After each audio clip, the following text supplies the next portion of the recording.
पंचकुला के bar council Punjab और हरियाणा के पूर्व चेयरमैन रणधीर सिंह बाडरान द्वारा आयोजित बैठक में सैकड़ों अधिवक्ताओं ने भाग लिया। एसोसिएशन के प्रधान ने उनका बुक्के से स्वागत किया। रणधीर सिंह बाडरान चुनाव में भाग ले रहे हैं, जिसका पूरे डीबीए ने उनका समर्थन किया। के समर्थन में कई गणमान्य व्यक्ति भी पहुंचे, जिन्होंने बार एसोसिएशन के सदस्यों को उनके बारे में बताया और उनके लिए वोट की अपील भी की। में संबोधित करते हुए अधिवक्ताओं ने रणधीर सिंह बाडरान द्वारा अधिवक्ता समाज के हित में किए गए कार्यों की सराहना की तथा आगामी बार काउंसिल चुनाव में उन्हें पूर्ण समर्थन देने का आश्वासन भी दिया। और यहाँ मैं 5-6 साल रहा था पुलिस हेडक्वार्टर।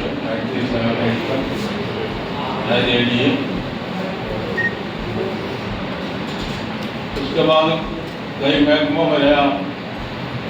99 से 2004 तक मैं उठा में रहा। राणा जी, मदन दसल जी,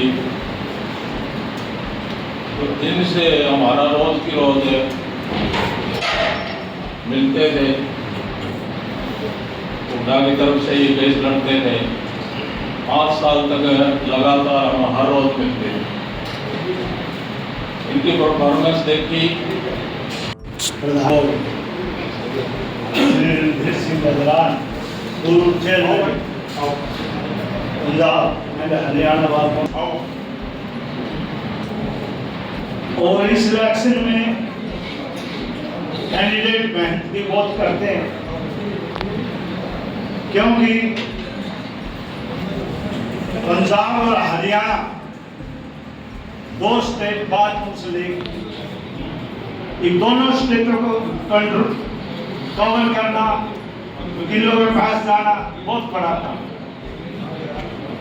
अब इसमें बार काउंसिल में 25 मेंबर हमने चुन के भेजे।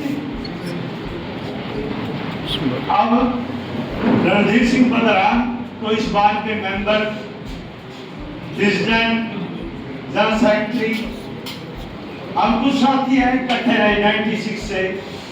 यहाँ जब बार एसोसिएशन बनी और डिस्ट्रिक्ट कोर्ट पंचकुला का यहाँ स्थापित हुई, उस टाइम 2 ही कोर्टें थी। हम एक दूसरे से परिचित हैं और रणधीर सिंह बाडरान के बारे में जो सीनियर आदमी है सब जानते हैं।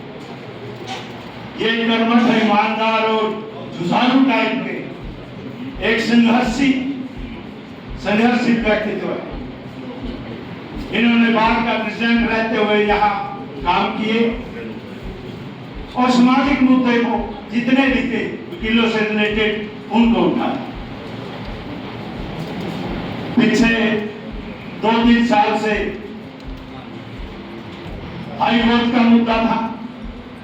भाई पंजाब और हरियाणा हाई कोर्ट एक है, हरियाणा के लिए अलग से हाई कोर्ट बनाया जाए। वकीलों की दिक्कतों को देखते हुए ये मुद्दा उठाया।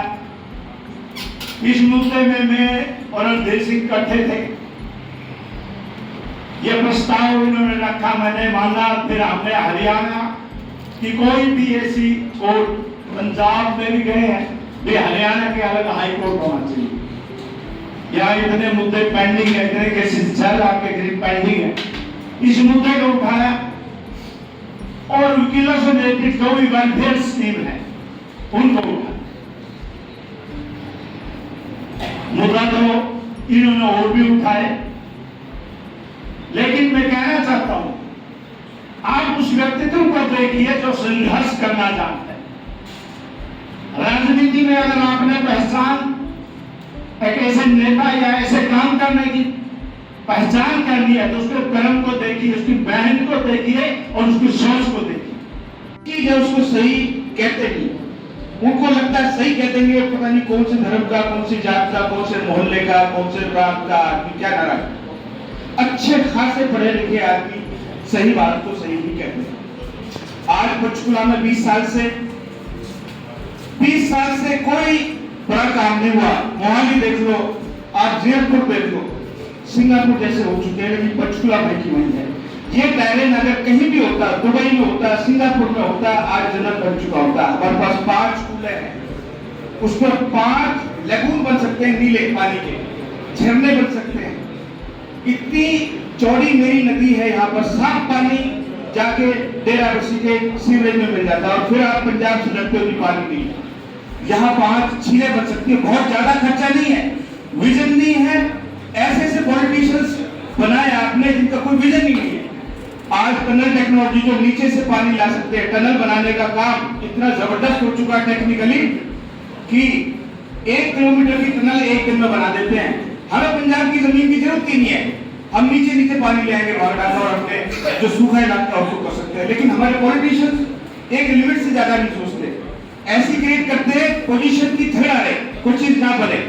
आज इतना पानी है पंजाब में, हर साल बाढ़ आती है, हर साल, और वहां नुकसान अरबों का होता है, यहाँ नुकसान अलग से होता है। उस पानी को हम डाइवर्ट कर सकते हैं, ये टेक्निकल बात है। दूसरी बात जो मैं कहना चाहता हूं, नदी के साथ, नहर के साथ साथ अब पाइप डल सकता है, आप डिस्चार्ज से डबल कर सकते हो, 3 गुना डिस्चार्ज हो सकता है उसी नहर पर जो अब नहर चल रही है। पाइपिंग बहुत मुश्किल काम नहीं है। मैं वकीलों को सिर्फ ये कहना चाहता हूं, आज तक भी कोई नई सोच आई है या नया कुछ भी हुआ है या कोई बदलाव हुआ है वो वकीलों ने किया है। मैं और वो हम किसी और वक्त बात करेंगे। आप लोगों का बहुत बहुत धन्यवाद। Thank you. चलो तेरी आ जाएगी उसमें क्या करूंगा कि वो आए।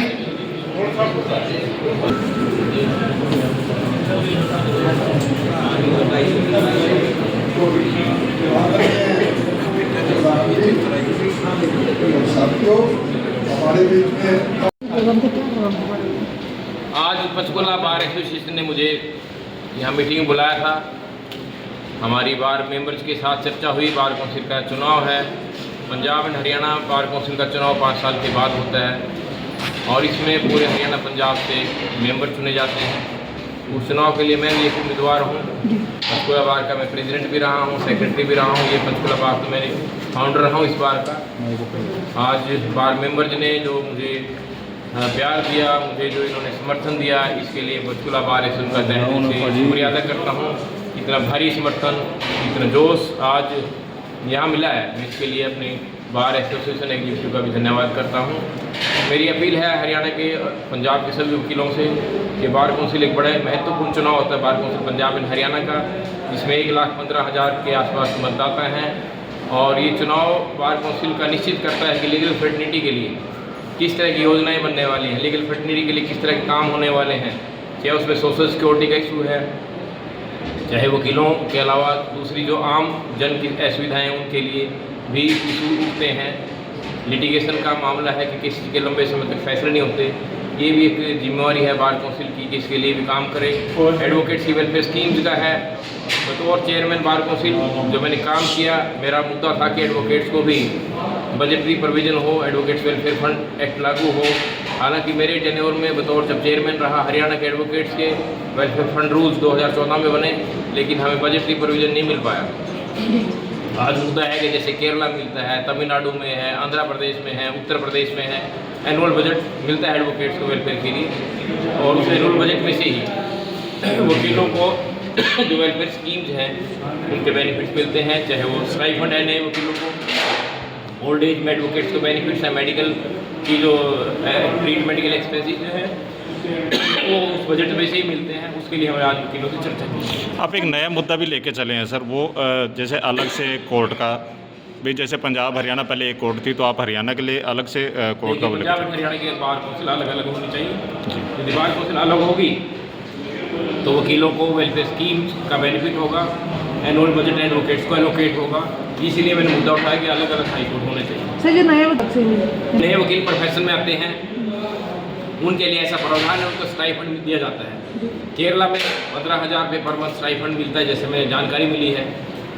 नए वकील को यदि स्टाइपेंड मिलेंगे तो अपने प्रोफेशन में सक्सेसफुली एक अच्छा वकील बनने में उसको मदद मिलेगी।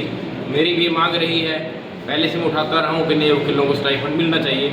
इसके लिए ही मैं काम करना चाहता हूँ कि नए वकीलों को केरला के पैटर्न पे 15,000 या 20,000 रुपये पर मंथ मिलना चाहिए। उसके लिए बजट के एलोकेशन की जरूरत है। एनुअल बजट एडवोकेट्स के लिए मिलेगा तभी स्कीम लागू होगी और एनुअल बजट को एलोकेट कराने के लिए बार काउंसिल और हाई कोर्ट अलग होना जरूरी है।